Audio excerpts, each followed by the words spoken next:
DJM TV.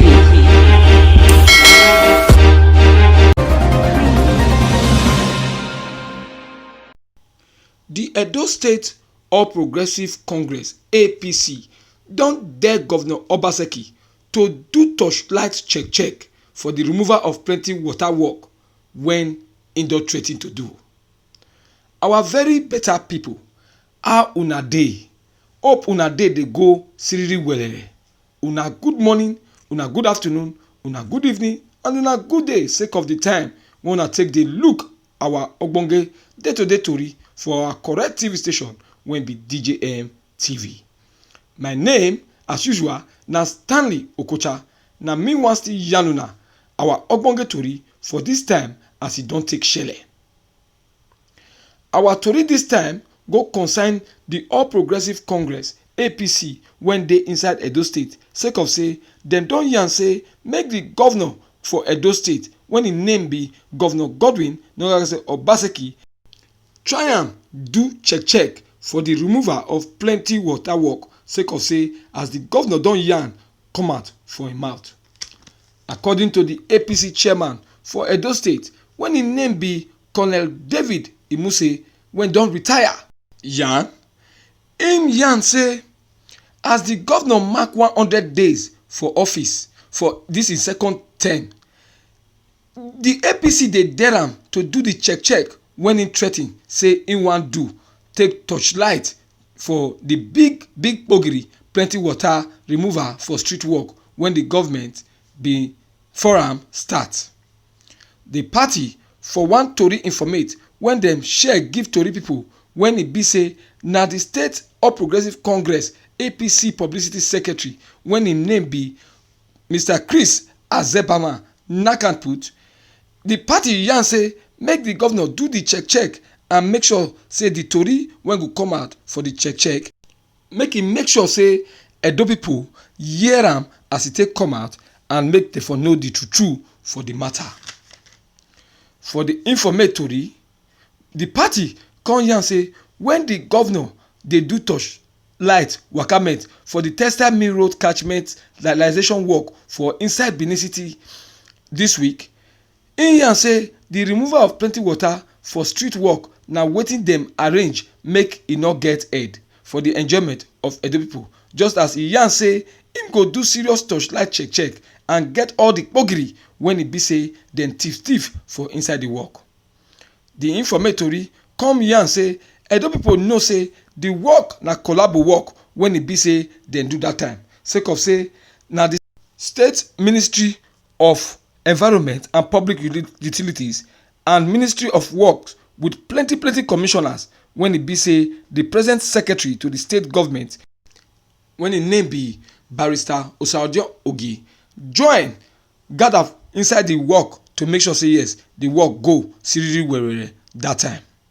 The party come yarn join say the time when the work start and come dey go on, the governor Obaseki na im be the chair of the economic team for Edo State that time and im always dey follow im oga wey be the governor for that time to go do check for all the work as the work dey waka for inside that time.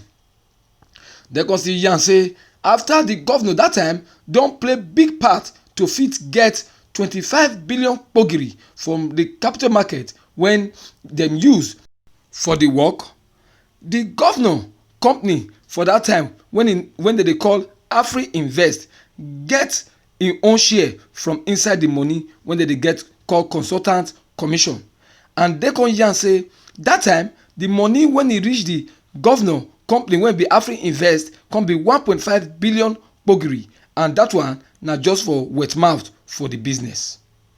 The informate story join yarn say the wet mouth money na sake of the consultant work when e be say the governor company wey be Afri Invest do that time na make dem give dem the money.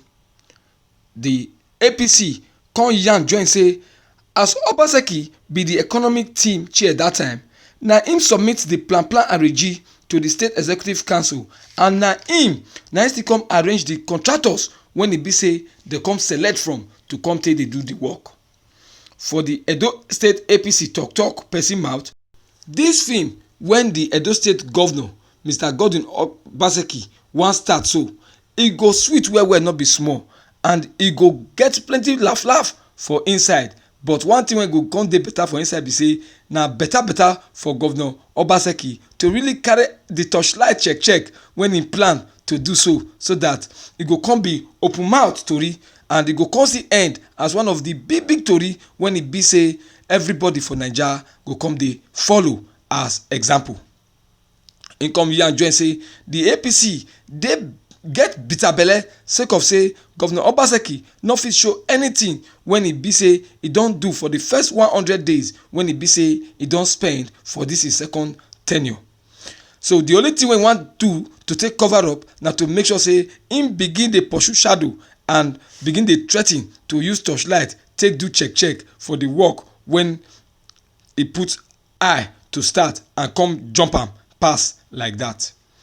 Still for the matter, the Edo State government don cry come out say second the governor yarn say im go use torchlight to take do check for the 30 billion gbogiri plenty water removal for street work. Some bad people when e be say dem suspect say dem dey burn be wan go put fire for the palm house wey dey for Sapele road sake of say dem suspect say na there na im dey keep the document when e go concern the 30 billion gbogiri plenty water removal for street work. And truly the Edo State government na there na im dey put the document when e concern the matter. The government come yarn say as dem get better informate concerning wetin the bad people when e dey burn so dey plan, na im dey quickly send some koti go there to go make sure say nothing happen to the building and nothing happen to the document. According to our tori person wey run go there as we get the informate, sake of this one wey be one app shele for Benin today, the government come quick remove all the paper wey concern the work carry go another place when nobody know to keep them wella until the torchlight check go come dey shele. The Edo State government come yarn follow say law and justice must shele for this matter and say e no concern dem whether the people when e get hand for the matter dem be former governor, whether they be presido, whether they be chairman or whether they be even commissioner gbagba, the matter no concern dem. Wetin concern dem be say justice and law must carry a hand put for the matter, and whoever e be say e come get higidi hagada for inside the matter, they go come know how they go come do the matter that time. Country people, na here our tori for still na ground for this time. Until next time when we go still come una way again, we wan thank una for the time when be say una don take dey look us since and all this while, and wan use the opportunity stay beg una say make una comment and make una like. If una wan comment, make una send una comment to the comment box of our YouTube channel, and make una no forget to subscribe to our YouTube channel, and make una no still forget to follow us for all our social media handles. Until next time when e be say we go still come una way again with another ogbonge tori wey go don shele from any part of the world, my name remain Stanley Okocha for DJM TV News. Una well done. DJM TV. DJM TV.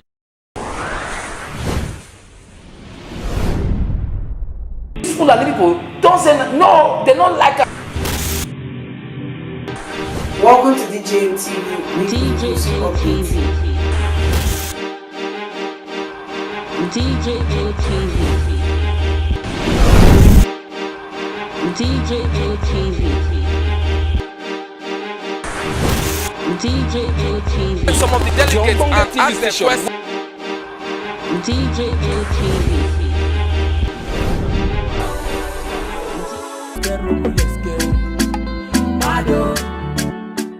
DJM TV. DJM TV. DJM TV.